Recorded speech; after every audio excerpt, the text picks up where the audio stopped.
Hey guys, welcome back. Moxman here. Hope everyone's having a wonderful, wonderful day. I know I am. Hope you are too. Hope things are going well in your lives because that's really, in the end, it's all you got with it. As long as you have your health, part of it, right? All right, guys. Today I thought we'd talk a little bit on the financial side of Magic and how things are doing. Um, I know there's only five of you who watch me, but I'm going to let you five people know what I think is going on. So, I I don't get as much time to do things I want to do. I don't know if you guys have ever had that feeling yourselves, but we're talking about the financial side of things, and there's things I'd like to do: research, studying. Who has time? Only so many hours in a day, and I have a full time life already in front of me. So a lot of times, I'm going with the knowledge I innately would have when I talk about things. So today is just a little insight into the small things of life. Most of this will apply to people in Canada, but I'm sure people in the U.S. and other countries can do this as well. Man, my hair's like doing a funky thing today, eh? It's like chilling. All right. So when you think of building wealth, you can look at guys like Alpha Investments. Okay, looks like he started out pretty young, Rudy and other people I know, and they got a jump on it. Most of us are not like that. We don't get that far ahead in life. Oh well, so, such as that, right? Well, things work out differently for us, and I'm one of those people. I look around my place here, and I can say, yeah, I got some cool stuff, man. Took me a long time, but I've built things up, and I look here, and I say, yep, this is my basement. It's my man cave, and I mean, let's not lie here. I'll take you a little tour here again, in case people who are new to this haven't seen this. But I do, I do have stuff, right? Like, you know, I got an Alpha Time Twister. I've got a couple extra Moxes. I got some GI Joe. I got Groot that my niece made for me. Got some Robotech, some more Magic the Gathering stuff, and Star Wars, Death Star. You have stuff, okay, and that is part of your wealth. Well, Skeletor from good old He-Man, one of the original drawings of it. So when you look at that, you've your stuff, and that stuff, by the way, is wealth because it can be sold, it can be converted, not as easily as cash or stocks, bonds, that kind of stuff, but it still can be converted. Look, there's even Iron Man, right? So as I'm telling you this, I want you to let you know, I probably started out on the wrong path of how I tried to build wealth. You think maybe I did a little bit wrong, okay? But it's never too late to learn from mistakes. And even some mistakes are not actually bad mistakes, they're just mistakes. So,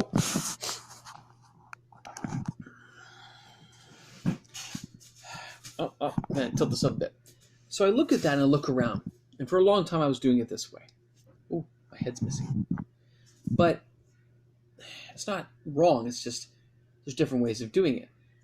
When I first bought my house, I bought it at a time. Always the yawn. I bought it at a time where I was forced with the idea of living at the in-laws or finding a way to get a house. I found a way to get a house. I scrimped, I saved, double job, and I saved for the house before I got married.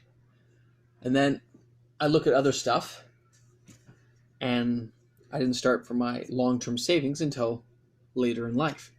That's a mistake. Not a bad mistake, just a mistake. So as this relates to magic and wealth building, magic is not a be-all, end-all. I showed you guys when I sold that box of Onslaught.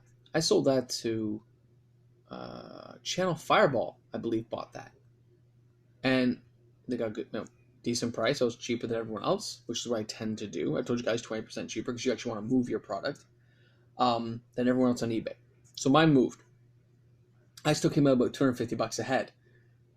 And I took that money and I used that to buy toward a case of Magic. Okay, that's what I've done. Minus the original investment. So I took the rest of that money, and that went into my savings. The profit money went back into Magic. That's how I decided to do it. Now, when you're looking at your investments, it is never too late or too early to invest a little bit of money. Now, I tend to go, I'm new to investing, to actual investing, like in stocks and bonds.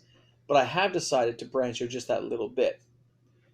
Not huge because I don't have a lot of money to risk, and I choose only stocks that really in Canada can't go out of business. Like banks don't really go out of business here because there's only 5 banks. So it's not like we have a lot to lose. So I put a little bit of money, a little bit, into that. And that's okay. I'm totally cool with that. I'm not arguing about how much it is. I'm saying I'm lucky enough to even be able to do that. And now that that's done, every year I'll put a little bit more, and it'll grow. Along with, we have something called RSPs in Canada, and of course my home is an asset, and of course these toys and wealth, at some point, I will have to convert over to cash. Now, the rule for toys, guys, this is hard. Toys have a hot time and a lull time. Right now, toys are in a lull. They just are. I have old Star Wars toys and that, but at one point they were much higher. They've gone down. You have to wait for the market to strike at the right time, and that's fine. I'm cool with that. And if you have to liquidate fast, you gotta go to places like pawn shops where you get about 10% on what you spent. So if you have to have cash, that's not a good way to go. So if you can sit on it, the longer, the better. So never spend what you can't spend. Never put out money that you can't afford to lose. And trust me, I've learned some good stuff, some bad stuff. I've told you guys this in the past for those 5 people who watch. But most times, in the end, my gut leads me the right way. So when I look around, and I start thinking, some of the sets are getting a little older. Example, Fate Reforged has started to climb now, because Ugin's still, he's not been reprinted in like a mainstay set, right? So, Ugin, per se, you're going to find a set like him in Fate Reforged, which I got for about $16 a box for a fat pack. They've gone much higher. The Ugin packs are like $40-$50 now. So I've already made the profit on those. I could sell those off and just one by one. But what's the point? Right? Fat packs have a very high profit return if you can hold on for that 10-year mark. So even for Battle for Zendikar, most have turned a profit for me. But I haven't sold any yet. But most are at that profit level now. So all I have to do now, guys, is pretty much sit on my product and wait. But every year, you got to liquidate some and reinvest, or you can't grow your product line. So me, I try to contribute a couple $1,000 a year, right, into new product, knowing that I'll be able to flip a little bit during the year, okay? But as an example, let's just say the Onslaught box. That one box, that's I got $660. That's like 4 or 5 boxes of Magic, right? It's like you're buying 4 or 5 boxes for that same money. That's not bad, because you're times 4 in your profit, and you're hoping those boxes in 10, 12 years are now times 4 profit. So those 4 become 16. Those 16 become 104. The 104 becomes 610. Like it just keeps going and going. Assuming Magic continues to grow at an exponential rate where people need to buy the product or want to buy the product. Because the other thing you have to realize is inflation. When we look at the cost of our Magic boxes, 5 years ago, I was paying $99 a box. Well, now it's $135 a box for a standard box, or $144 for like War of the Spark. That's the cheapest you can find it around here. That's almost a 50% increase in price in 5 years. That's a 10% charge per year. That's a lot of money. That's why I slowed down buying a lot. Unless I can find it on sale, Christmas time thing, I save up for that and wait for it.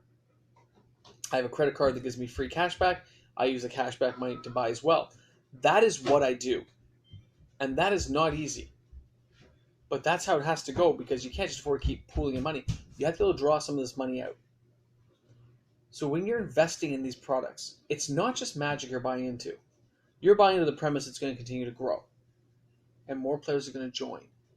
So remember, it's in your best interest to support Magic because it's continuing your own ability to cash in on it later. The more people that play, the more socially acceptable it becomes across larger ranges of people, the better. I'm not saying everyone has to collect into it, but if everyone understands it's a game they can play, and if someone wants to draft a box for a couple $100, that's cool. But for the investor people, like the idea when I got the Alpha Time Twister was that I would sit on it and sell it right away, make a very quick buck. But I didn't like what they offered me. Isn't that funny? $500 in trade did not seem like a very good deal. Plus the original cash I had paid, so like $2,500 plus $500 in trade or whatever they offered back then. I forget the video. And that wasn't enough. So what I'll do is that will hit eBay very soon, and I'll hope to cash in anywhere between $5,000 and $6,000 for that card. After eBay fees and that, I'll still end up around the $4,500 mark, minus PayPal. Then I take that money, the original money, $2,500 has got to go back into that, but that $1,500 is enough to buy almost 2 cases of something new, right? And that's the whole point. Buying and investing into it, taking out your profits for the original purchase price, but still investing the profits back in. Then my original stuff, the original $2,500, I've already paid for that, right? So now that can go back into paying down my car, paying down my house, or going into a long-term savings like an RSP to lower my taxes, to give me more money back on the tax year. It's always, how does it help you? If you're just buying a pack and you get beautiful Nissa, it's only a couple of bucks, right? But ask yourself, am I ever going to use that? Now, in some cases, I know I'm not going to. I still don't trade it. I just keep it because that's my habit. I can afford to do that. For other people, if you've got $1 or $2 trading cards and you got 500 of those trading cards, that's a couple $1,000s in trade. That can move you into a Power 9 level card. That can move you into a Mox. Maybe it's a beat up, shitty Mox, pardon my language, but it's a Mox. And that Mox will allow you to step into other things the longer you hold on to it. Example, my extra Emerald Mox right there, I paid $700 in these little coins called Toonies we have in Canada, like it represents $2. I had a whole bunch saved up, and I just wanted to change in, so I took it there in big rolls of $100, coming in groups of 50. So $100. I gave it the rolls and some loonies, which are like the dollar bill ones we had. I had all these extras years ago. It's just like 4 years ago. That card was $700. I paid in cash. And I ask you, I paid $700 in cash. How much is a Mox Emerald going for now? There will be a profit there, especially if I can hold it longer. A buddy of mine, Ventric, says, you can sell it, but do you need to sell it? I understand the philosophy, and I agree with it most times. You don't have to sell, don't sell. I'm not going to sell one of my Black Lotuses. But I might sell that collector edition Black Lotus, because when I bought that thing, it was like $10. But it's still a real Lotus. So most people, now that it's accepted in some formats that you can play with that card, that's why that card's like $3,000, guys, and climbing. So, of course I want to cash in that profit on that card. I still have another Lotus for myself, and I can cash in the collector edition and make some money. I can take that money and I can invest that back down on my debts and assets, right? And that's the point. I like to trade things in to get cash, to do other things in my life. I try to build my collection, but I'm still spending money and I'm still cashing in. So it's a constant changing over. It's very slow though. It doesn't happen like, every day. Like the Onslaught and stuff like that. A few things I sold, the sets of the Eldrazi and stuff. I got $50 a set with the shipping fees and stuff. I walked away with about 30. That cost me 16. So that's a $14 profit on those 4. So that's an extra $60. I know it doesn't seem like a lot, but I didn't have a lot of them to begin with. Imagine I had 500. I just didn't have 500 because you have to build it over time and build that wealth. Okay, I have a binder with 1,000 foil full art lands. I was buying them with like $2, 50 cents. I was whack loading them out. Some were like $3, $4, $5. I just bought because they're so cool looking. They trick out decks, and then they went down. They crashed, but I don't have to sell them, and they haven't reprinted them, so they're slowly going up. As people use them up, and as the game expands, they get used up. The stocks dwindle, and that forces the price higher. Remind you of Mox Amber, anybody? Think about that stuff, guys. When you think about investing in Magic, it is not just the card game you're buying into. It's everything around it. And don't just do Magic. I'm not saying collectibles like me, but Put some money away in your savings. Always have rainy day money.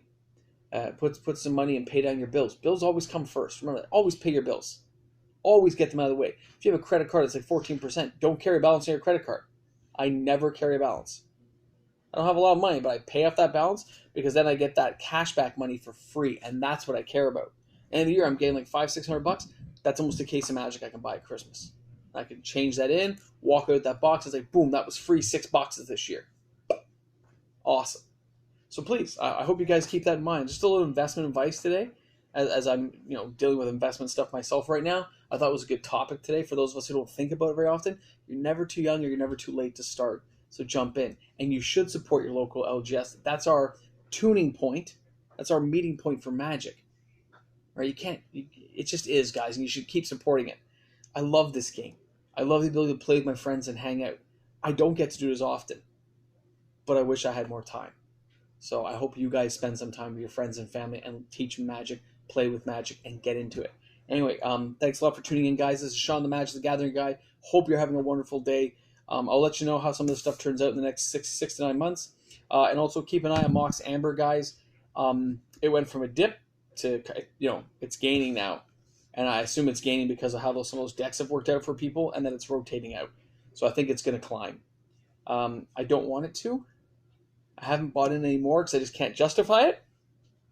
But it's definitely going up, so keep it in mind, okay? Oh, look at that. Look at that here. Oh, there we go. All right. So this is Moxman saying thanks a lot for tuning in, guys. Have a wonderful day today. If you're new to the channel, please hit the subscribe button you see down the bottom. Love to have more people watching us. Maybe we'll get to 6 people. It'll be awesome. All right. Thanks again. Bye.